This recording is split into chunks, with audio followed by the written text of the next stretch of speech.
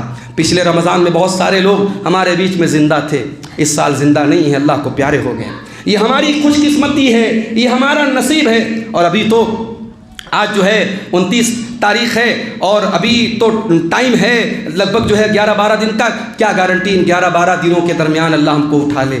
تو میرے بھائی، اگر ہمیں اور اللہ تعالیٰ ہمیں اور آپ کو چانس دے رہا ہے، ایک اور رمضان ہماری زندگی میں آ رہا ہے، تو سمجھو اللہ ہم سے خوش ہے، اللہ ہم سے خوش ہے، اور اللہ ہم کو موقع دے رہا ہے کہ میرے بندے، ہم تجھے مغفرت کروانے کا، اپنی بخشش کروانے کا ایک چانس اور دے رہے ہیں۔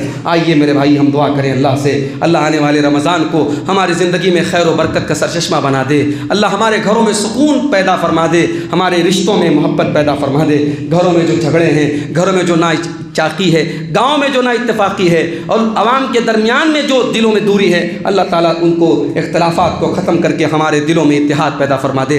رب العالمین ایک دوسرے کے خلاف جو شکوے اور شکایتیں ہیں، جو دلوں میں بغض اور عداوت ہے، اس کو ختم کر کے مل جل کر کے سیسا پلائی ہوئی دیوار بن کر کے اللہ اپنے دین کا کام کرنے کی ہم سب کو توفیق عطا فرمائے۔ اللہ ہمیں اپنے علماء کی قدر کرنے کی توفیق دے، اللہ تعالیٰ ہمیں اپنے علماء کی ضرورتوں کا خیال کرنے کی توفیق دے۔ رب العالمین ہمارے مال میں برکت دے، جو ہمیں بیمار ہے اللہ ان کو شفا عطا فرمائے، جو روزی روٹی سے پریشان ہے اللہ ان کے کاروبار میں برکت نصیب فرمائے، اللہ ہمارے ملک کی حفاظت فرمائے، اللہ ہمارے ملک کو ظالموں کے ظلم سے بچا لے، اللہ شریروں کے شر سے ہمارے ملک کی حفاظت فرمائے، جب تک ہم دنیا میں زندہ رہیں اسلام پر زندہ رہیں، اور ہم سب کا خاتمہ ایمان پر ہو، آمین۔ وآخر دعوانا ان الحمدللہ رب العالمین۔ الحمدللہ کفا وسلام علی عبادہ الذین اصطفی، اما بعد، اعوذ باللہ من الشیطان الرجیم، بسم اللہ الرحمن الرحیم۔ ان اللہ وملائکتہ یصلون علی النبی یا ایھا الذین آمنوا صلوا علیہ وسلموا تسلیما۔ اللہم صلی علی محمد وعلی آل محمد کما صلیت علی ابراہیم وعلی آل ابراہیم انک حمید مجید۔ اللہم بارک علی محمد وعلی آل محمد کما بارکت علی ابراہیم وعلی آل ابراہیم انک حمید مجید۔ اللہم اعز الاسلام والمسلمین واذل الشرک والمشرکین ودمر اعداء الدین۔ ان اللہ یأمر بالعدل والإحسان وإیتاء ذی القربى وینہی عن الفحشاء والمنکر والبغی یعظکم لعلکم تذکرون۔